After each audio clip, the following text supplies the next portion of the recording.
Hello students, I am Ahad Hussain, your chemistry teacher. Hope you are very well.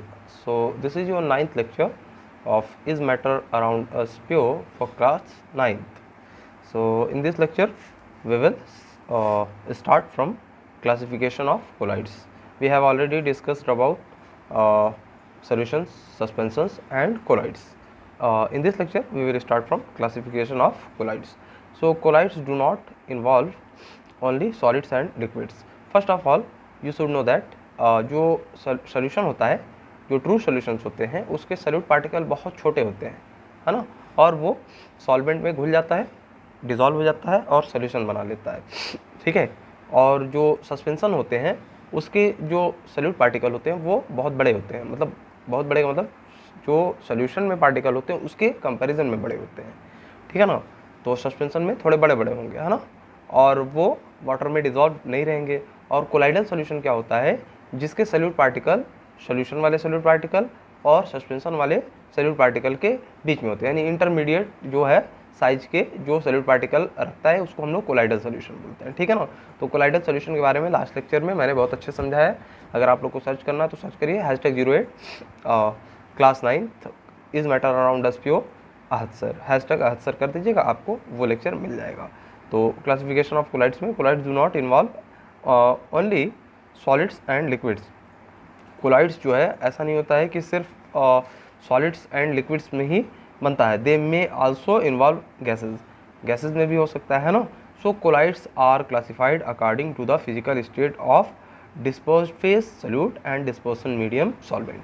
तो solute को और क्या बोला जाता है, डिस्पर्स्ड फेज, और सॉल्वेंट को क्या बोला जाता है, डिस्पर्सन मीडियम। तो कोलाइड्स को क्लासिफाइड किया जाएगा according to the physical state, है ना, फिजिकल स्टेट के अकॉर्डिंग उसको क्लासिफाई किया जाएगा, कैसा दिखता है वो, है ना। Most of the colloids can be classified into the following 7 group. ज़्यादातर कोलाइड को हम लोग इस तरीके से ग्रुप वाइज 7 ग्रुप में हम लोग डिवाइड कर देते हैं, जैसे सोल होगा, सॉलिड सोल होगा, एरोसोल होगा, इमल्सन होगा, फोम, सॉलिड फोम और जेल, ये 7 तरह के कोलाइड्स होते हैं, ठीक है ना। चलिए all these are technical name of the groups of colloids. Colloids के जो भी ग्रुप्स आते हैं उसके ये टेक्निकल नेम्स हैं। We will now describe all these colloids in brief. इसको हम लोग थोड़ा सा ब्रीफ में देख लेते हैं, है ना। तो सोल क्या होता है, sol is a colloid in which tiny solid particle are dispersed in a liquid medium, ठीक है ना। तो छोटे छोटे जो पार्टिकल्स होंगे वो क्या होंगे, डिस्पर्स्ड रहेंगे लिक्विड मीडियम में, इसी को हम लोग क्या बोलते हैं, सोल बोलते हैं। सोल में सॉलिड पार्टिकल जो होगा वो लिक्विड मीडियम में डिस्पर्स्ड रहेगा, है ना, घुलेगा नहीं, बस डिस्पर्स्ड रहेगा। Okay, the example of solid sols, मतलब the example of sols are जैसे इंक, है ना, soap solution, starch solution and moist paints, ये सब क्या है, सोल के एग्जाम्पल है। ये सॉलिड पार्टिकल क्या रहते हैं, डिस्पर्स्ड रहते हैं लिक्विड मीडियम में। ओके, और सेकेंड क्या है, solid sol. Solid sol is a colloidal colloid in which solid particles are dispersed in solid medium. तो एक होता है सोल, है ना, एक होता है सॉलिड सोल। सोल में क्या होता है, सॉलिड पार्टिकल लिक्विड मीडियम में डिस्पर्स्ड रहेंगे, और सॉलिड सोल में क्या होगा, सॉलिड पार्टिकल सॉलिड मीडियम में ही डिस्पर्स्ड रहते हैं। यहाँ पे ऊपर लिक्विड मीडियम है और यहाँ पे मीडियम बदल जा रहा है, ऊपर अगर लिक्विड मीडियम है तो सोल नाम है, अगर सॉलिड मीडियम है तो सॉलिड सोल नाम है, ठीक है ना। The example of solid sol is coloured gemstones, जो लाइक रूबी, है ना, रूबी की तरह का एक कलर्ड जेमस्टोन होता है। रूबी वगैरह आप लोग जानते होंगे, अगर नहीं जानते हैं तो अपने मम्मी पापा से पूछिएगा रूबी क्या होता है, वो बताएंगे आपको, ठीक है। The example of solid sol is coloured gemstone. जो कलर्ड जेमस्टोन होता है वो सॉलिड सोल का एग्जाम्पल है। इसमें सॉलिड पार्टिकल सॉलिड में ही डिस्पर्स्ड रहते हैं, यानी सॉलिड मीडियम में ही डिस्पर्स्ड रहेंगे। एरोसोल क्या होता है, an aerosol is a colloid in which a solid or liquid is dispersed in a gas. Aerosol क्या होता है, एक ऐसा कोलाइडल जिसमें सॉलिड या लिक्विड डिस्पर्स्ड रहेगा, किसमें, गैस में, है ना, इंक्लूडिंग एयर में। The example of aerosol in which a solid is dispersed in gas are, solid जो है गैस में डिस्पर्स्ड होगा उसका एग्जाम्पल क्या है, smoke, which is shoot in air, है ना, एंड ऑटोमोबाइल एग्जॉस्ट, है है ना। The example of aerosols in which a liquid is dispersed in a gas are. Liquid gas में जो क्या है डिस्पर्स्ड है, उसका एग्जाम्पल आपका हो गया hair spray, fog, mist and आपका हो गया क्लाउड्स। ये सब क्या है, ये आपका जो है डिस्पर्स्ड लिक्विड इन गैस है। मीडियम कौन है, गैस आपका। ऊपर वाला क्या था, सॉलिड इन गैस था, नीचे वाला लिक्विड इन गैस है। दोनों को कॉमनली क्या बोलते हैं हम लोग, एरोसोल बोलते हैं। ठीक है, तो नेक्स्ट इमल्सन क्या होता है। An emulsion is a colloid in which minute droplets of liquid are disposed in another liquid. Emulsion ऐसा क्या होता है, कोलाइड होता है जिसमें छोटे छोटे ड्रॉपलेट्स ऑफ लिक्विड, जो लिक्विड के होते हैं वो क्या होते हैं, डिस्पोज्ड होते हैं दूसरे लिक्विड में किसी, which is not miscible with it, वो दोनों मिक्स नहीं होंगे। Example of emulsion are mix milk, butter and face cream. ये सब एग्जाम्पल किसके, इमल्सन के। इसमें क्या होता है, जो इमल्सन होता है उसमें minute droplet of one liquid are dispersed in another liquid. बात समझ में आया। तो मिल्क इसका एग्जाम्पल है, बटर एग्जाम्पल है और फेस क्रीम इसका एग्जाम्पल हो गया। तो फिफ्थ कोलाइड क्या है, फोम, है ना। The foam is a colloid in which a gas is disposed in a liquid medium. Foam क्या होता है, इसमें क्या होगा, ऐसा कोलाइड होता है जिसमें गैस क्या होता है, डिस्पोज्ड रहता है लिक्विड मीडियम में। The example of foam are fire extinguisher foam, है ना। दूसरा soap bubbles, shaving creams and beer foam. ये सब किसके एग्जाम्पल हैं, फोम के एग्जाम्पल। इसमें होता क्या है, गैस जो होता है वो डिस्पोज्ड मीडियम रहता है और डिस्पोज्ड फेस रहता है, और जो लिक्विड होगा वो डिस्पोजल मीडियम होगा। तो गैस इन लिक्विड, इस तरीके का जो हमारा क्या बनेगा, कोलाइड बनेगा, वो फोम की कैटेगरी में आएगा। ठीक है। सॉलिड फोम क्या होता है, the solid foam is a colloid in which a gas disposed in solid medium. इसमें क्या था, गैस लिक्विड मीडियम में अगर डिजोल्व हो रहा है, मतलब डिस्पोज्ड हो रहा है तो फोम बोलेंगे। गैस अगर सॉलिड मीडियम में डिस्पोज्ड हो रहा है तो उसको सॉलिड फोम बोलेंगे। The example of solid foam are आपका हो गया इंसुलेटिंग फोम, है ना। दूसरा क्या हो गया, foam rubber, sponge and bread. ये सब किसके एग्जाम्पल हैं, सॉलिड फोम के। इसमें क्या होता है, सॉलिड के अंदर गैसेस क्या हो जाती हैं, डिस्पोज्ड हो जाती हैं। जेल, सातवां कोलाइड कैसा है, gel. The gel is a semi solid colloid in which there is a continuous network of solid particles dispersed in liquid. Gel में क्या होता है, ये एक ऐसा सेमी सॉलिड कोलाइड है जिसमें क्या होता है, कंटिन्यूअस नेटवर्क बन जाता है of solid particle dispersed in liquid. Liquid में एक क्या हो जाता है, कंटिन्यूअस नेटवर्क बन जाता है ना। जो सॉलिड पार्टिकल्स होते हैं वो क्या करते हैं, एक नेटवर्क टाइप का बना लेते हैं लिक्विड के अंदर, तो उसी को जेल बोलते हैं। The example of gel, jellies, है ना, जेलाटाइन एंड हेयर जेल। ठीक है, जेल तो आप लोग जानते ही होंगे। क्लासिफिकेशन ऑफ कोलाइड्स को आप लोग टेबुलर फॉर्म में देख लीजिएगा। ठीक है ना। सोल क्या होता है, जिसमें सॉलिड क्या होगा, डिस्पोज्ड फेज, और लिक्विड क्या होगा, डिस्पोजल मीडियम। मतलब सॉलिड इन लिक्विड हो जाएगा, उसको हम क्या बोलेंगे, सोल बोलेंगे। एग्जाम्पल यहाँ लिखा हुआ है, ऐसे ही सारे को आप एक एक बार पढ़ लीजिए। ठीक है। फिर आगे हम लोग देखते हैं कि क्या होता है concentration of a solution. Solution का कंसंट्रेशन करना क्या होता है, ये देखिए। A solution may have a small amount of solute dissolve in it. Solution क्या हो सकता है, एक छोटा, मतलब थोड़ा सा सोल्यूट जो है डिजॉल्व रहे किस में, सॉल्वेंट पे, है ना। It while another solution may have a large amount of solute dissolve in it.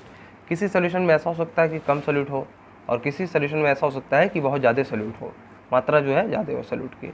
The solution having a small amount of solute is said to have low concentration. ऐसा solution जिसमें solute की जो मात्रा है वो कम है, उसको लो कंसंट्रेशन वाला सोल्यूशन बोलेंगे।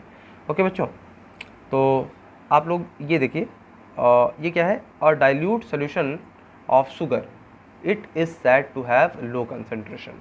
देखिए इसमें जो पानी तो है उतना ही है लेवल इसमें, लेकिन शुगर के पार्टिकल जो है, ये दिखाया गया है, शुगर के पार्टिकल दिखते नहीं है, एक्चुअल में आपको समझाने के लिए बस है। तो शुगर के पार्टिकल कम दिख रहे हैं, इसका मतलब इसका कंसंट्रेशन लो है। इसमें शुगर के पार्टिकल उतने ही वॉल्यूम में ज़्यादा दिख रहे हैं, इसका मतलब इसका कंसंट्रेशन क्या है, हाई। यानी सल्यूट की मात्रा पर यूनिट वॉल्यूम जिसमें ज़्यादा होती है उसको कंसंट्रेटेड या उसका कंसंट्रेशन ज़्यादा होता है। ठीक है ना। The flask given on the left side is in this picture contains a dilute solution of potassium permanganate. ठीक है ना, ये क्या है, डाइल्यूट सोल्यूशन का मतलब सॉल्यूट की मात्रा कम है ना, और हैविंग लो कंसंट्रेशन, इसके पास लो कंसंट्रेशन है। Where as the flask shown on the right hand side in this picture contains a concentrated solution of potassium permanganate. इसमें आपका पोटेशियम परमैंगनेट का कम कंसंट्रेशन है, इसमें पोटेशियम परमैंगनेट का ज़्यादा कंसंट्रेशन है, हैविंग हाई कंसंट्रेशन। बात समझ में आ रही बच्चों, हाई कंसंट्रेशन, ये लो कंसंट्रेशन का एग्जांपल है, ये हाई कंसंट्रेशन दिख रहा है यहाँ पे, है ना, इस तरीके से आप समझ सकते हैं। It is known as a dilute solution, the solution having a large amount of solute is said to be of high concentration.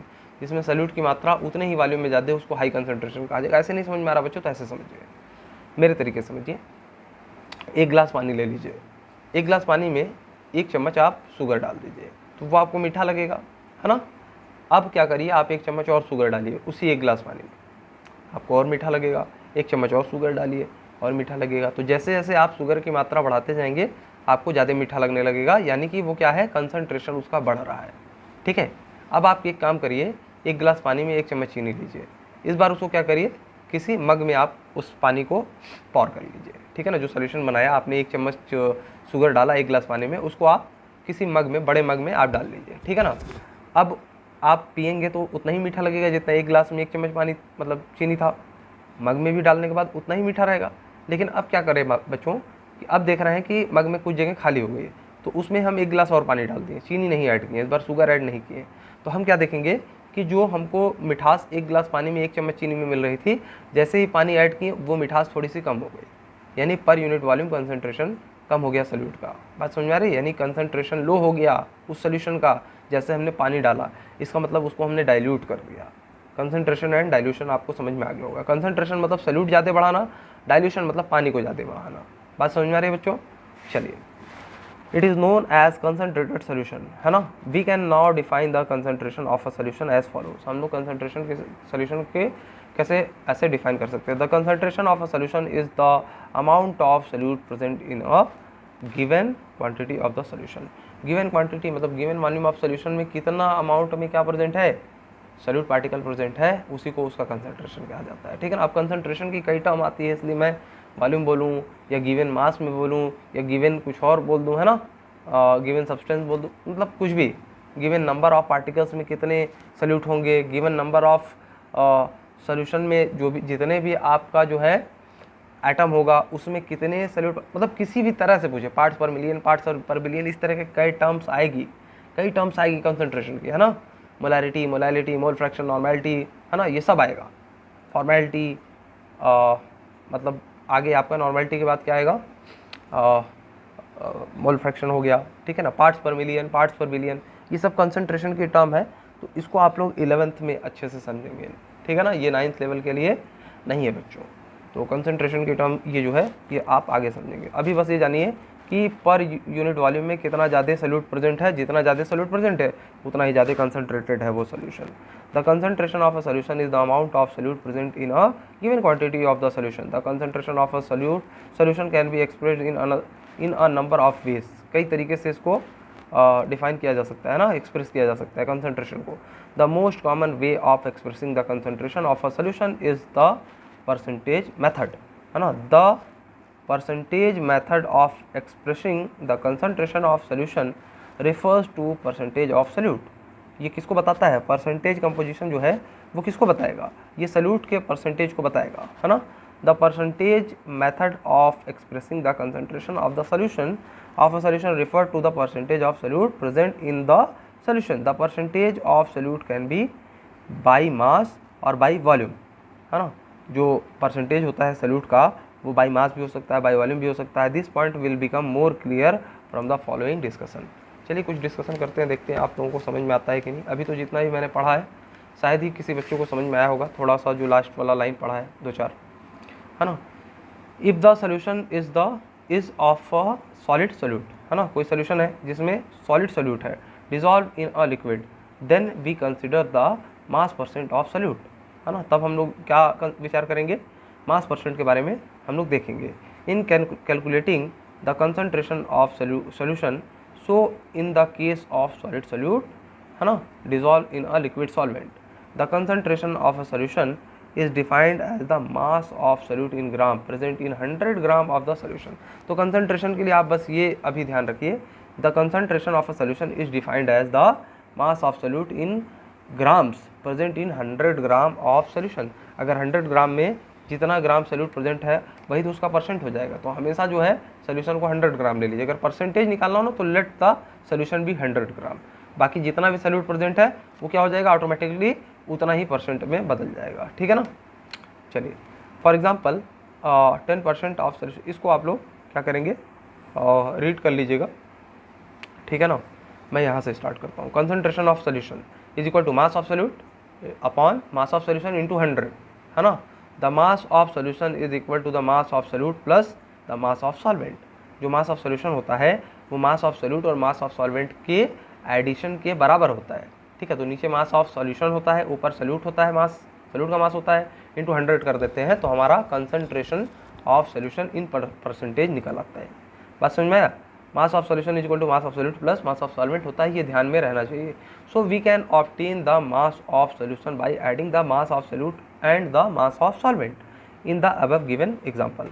ठीक है। तो हम लोग क्या कर सकते हैं, मास ऑफ सोल्यूशन ऑब्टेन कर सकते हैं bye adding the mass of solute and mass of solvent. तो हमको सोल्यूट कितना ग्राम दिया था, ये पढ़ने के बाद आपको पता हो जाना चाहिए कि 10 ग्राम आपको सोल्यूट दिया था और 90 ग्राम क्या दिया था, सॉल्वेंट दिया था। इसको अगर आपने यहाँ से यहाँ तक पढ़ लिया होगा तो इतना समझ गए होंगे कि 10 ग्राम क्या था, सोल्यूट, और 90 ग्राम क्या था, सॉल्वेंट था। बात समझ रहे। तो उन दोनों को जोड़ दिया तो 100 ग्राम मेरा क्या आ गया था, सोल्यूशन आ गया था। उसमें कितना ग्राम सोल्यूट प्रेजेंट है, 10 ग्राम। तो 10/100 इंटू 100 आपका 10% क्या हो जाएगा, वो हो जाएगा आपका सोल्यूट। ठीक है ना, मतलब concentration. So we can obtain the mass of solution by adding the mass of solute and mass of solvent. ये हमने किया। 10 ग्राम क्या था, सोल्यूट था, 90 ग्राम सॉल्वेंट था। मास ऑफ सोल्यूशन ये होता है, मास ऑफ सोल्यूशन कितना है, 100 gram. Now putting these values on mass of solute and mass of solution in the above formula we get। ये वाले फॉर्मूले हम पुट कर देंगे। मास ऑफ सोल्यूट कितना है, 10 ग्राम, मास ऑफ सॉल्यूशन कितना है, 100 ग्राम, इंटू 100 करेंगे 10/100 इंटू 100 कितना आ जाएगा, 10% बाई मास। आपका कंसंट्रेशन इस वाले केस में हो जाएगा। बात समझ रही है, ये समझाने के लिए। अगर पूछे concentration of solution, mass of solute ऊपर रखिए जितना भी ग्राम में दिया है, नीचे मास ऑफ सोल्यूशन है ना जितना भी दिया वो रखिए, इंटू 100 कर दीजिए। बात समझ में आ गई। चलिए ये आप इससे आपको क्या मिल जाएगा, कंसंट्रेशन ऑफ सोल्यूशन मिल जाएगा परसेंटेज में। बात समझ में आई। Thus the concentration of this solution is 10% by mass. Please note that if the concentration is in terms of mass, then the words by mass are usually not written with it। तो जब भी by mass के case में आपको मतलब by mass के term में दिया हो कंसंट्रेशन बाई वॉल्यूम भी दे सकता है, बाई मास भी दे सकता है। वॉल्यूम वाला जो होगा वो टेम्परेचर डिपेंडेंट रहेगा और जो मास वाला होता है वो टेम्परेचर इंडिपेंडेंट होता है। ये सब आप 11th में अच्छे समझेंगे बच्चों। इसको हमको जल्दी से पढ़ा करके आगे चलना है ना। बस ये जान लीजिए कि बाई मतलब वेट बाई वेट अगर दिया है तो बाई मास हम निकालते हैं, percentage by mass. Weight by volume दिया है तो परसेंटेज बाई वॉल्यूम निकालते हैं। बात समझ आ रही बच्चों। चलिए वॉल्यूम बाई वॉल्यूम परसेंट निकालते हैं। कई तरह के कंसंट्रेशन टर्म्स आप लोग आगे देखेंगे। ठीक है। तो ये आपको समझ में आ गया। बस इतना सा ध्यान रखना था इसमें, कंसंट्रेशन ऑफ सोल्यूशन क्या आता है, मास of solute in gram upon mass of solution in gram into 100। बस ये चीज़ आपको मेन फोकस करनी थी। बात समझ में आ रही बच्चों। चलिए सैम्पल प्रॉब्लम 1 ले लीजिए, इससे आप लोगों को क्लियर हो जाएगा। A solution contains 30 gram of sugar dissolve in 370 gram of water. मतलब 30 ग्राम शुगर है, 370 ग्राम पानी है, तो सोल्यूट कौन है जो कम मात्रा में होता है, सॉल्वेंट कौन है जो ज़्यादा मात्रा में होता है। बात समझ में आ रही बच्चों। तो 30 ग्राम 370 ग्राम में है, तो calculate the concentration of the this solution. तो कंसंट्रेशन कैलकुलेट करना है तो 30 ऊपर रखिए, मास ऑफ सोल्यूट है, 370 नीचे रखिए, मास ऑफ सोल्यूशन है। नहीं बच्चों, मास ऑफ सोल्यूशन ये नहीं हुआ। मास ऑफ सोल्यूशन तो mass of solute plus mass of solvent होता है। इसी चीज़ को समझाना था मुझे। तो 370 प्लस 30 400 होगा मास ऑफ सोल्यूशन। बात समझ में आई। ये तो मास ऑफ सॉल्वेंट है, वाटर सॉल्वेंट का काम करता है। सॉल्वेंट प्लस सोल्यूट का मास मिला करके सोल्यूशन का मास होता है। तो ऊपर तो आपने सोल्यूट रख दिया 30 ग्राम, है ना, नीचे आपने सोल्यूशन रखा 30 ग्राम प्लस 370 ग्राम, यानी 400 ग्राम नीचे रखेंगे, इंटू 100 करेंगे। बात समझ में आया। तो मास ऑफ शुगर कितना है, 30 ग्राम है, 370 ग्राम क्या था, कौन था, सॉल्वेंट था। तो 370 प्लस 30 400, नीचे 400 आएगा, ऊपर कितना आएगा 30 आएगा, इंटू 100। ये 4 टाइम जाएगा, नीचे 4 बचेगा। 4 से आप जब 30 को डिवाइड करेंगे तो आपका जो भी आंसर आएगा 7 पॉइंट समथिंग जो भी आएगा देखा जाएगा अभी। चलिए ये देखिए। तो mass of solution is equal to mass of solute plus mass of solvent होता है, तो हम जानते हैं। तो सॉल्यूट कितना था 30 ग्राम, सॉल्वेंट कितना था 370 ग्राम, टोटल कितना हो गया सॉल्यूशन का मास 400 ग्राम। ये चीज़ हमने पहले भी बताई है कि 400 ग्राम आना चाहिए। Now putting the values of mass of solute and mass of solution in the above formula we get concentration of solution. Concentration of solution के लिए मास ऑफ सॉल्यूट ऊपर लिखते हैं, नीचे मास ऑफ सॉल्यूशन लिखते हैं। मास ऑफ सॉल्यूशन हमने ऐसे निकाला है सॉल्यूट प्लस सॉल्वेंट करके, और इंटू 100 कर देंगे तो ये 0 से 0 कट गया, है ना, ये 0 से 0 कट गया। ऐसे काटते काटते आपका कितना गया 30 डिवाइडेड बाई 4 आ गया, और इसको जब आपने फर्दर डिवाइड किया तो 7.5% आ गया concentration of solution weight by weight. Okay, चलिए, दस the concentration of this sugar solution is 7.5%, और that it is 7.5% sugar solution, ऐसे भी बोल सकते हैं। Simple problem 2, if 110 gram of copper sulphate is present in 550 gram of solution. अब देखिए यहाँ पे सॉल्वेंट नहीं दिया है, पिछली बार वाटर दिया था तो वाटर सॉल्वेंट था तो हमने सॉल्यूट को ऐड किया था, लेकिन इस बार सॉल्यूशन ही 550 ग्राम है, यानी कि ये सॉल्यूट को ऐड करने के बाद जो सॉल्वेंट के साथ आया है वो 550 ग्राम है। बात समझ आ रही है बच्चों? तो 110 ग्राम कॉपर सल्फेट है, ये सॉल्यूट हो गया, 550 ग्राम आपका सॉल्यूशन है, इसका मतलब सॉल्वेंट कितना होगा 550 ग्राम माइनस 110 ग्राम, 440 ग्राम आपका सॉल्वेंट होगा। Calculate the concentration of solution, है ना, तो हमको सॉल्वेंट से कोई मतलब ही नहीं इस केस में, हमको तो क्या करना है, here mass of solute copper sulphate 110 ग्राम है, सॉल्यूट कितना है 110 ग्राम है, सॉल्यूशन कितना है 550 ग्राम, और हम कंसंट्रेशन ऑफ सॉल्यूशन जानते हैं, कैसे निकालते हैं, मास of solute upon mass of solution into 100। तो मास ऑफ सॉल्यूट कितना था 110 ग्राम, मास ऑफ सॉल्यूशन कितना है 550 ग्राम, इंटू 100 कर दीजिए, आपका कितना आ जाएगा 20% आ जाएगा। ठीक है बच्चों, तो आज के लिए बस इतना ही रहने देते हैं, और फिर मैं नेक्स्ट लेक्चर बना दूंगा, और पढ़ाई करते रहिए। धन्यवाद।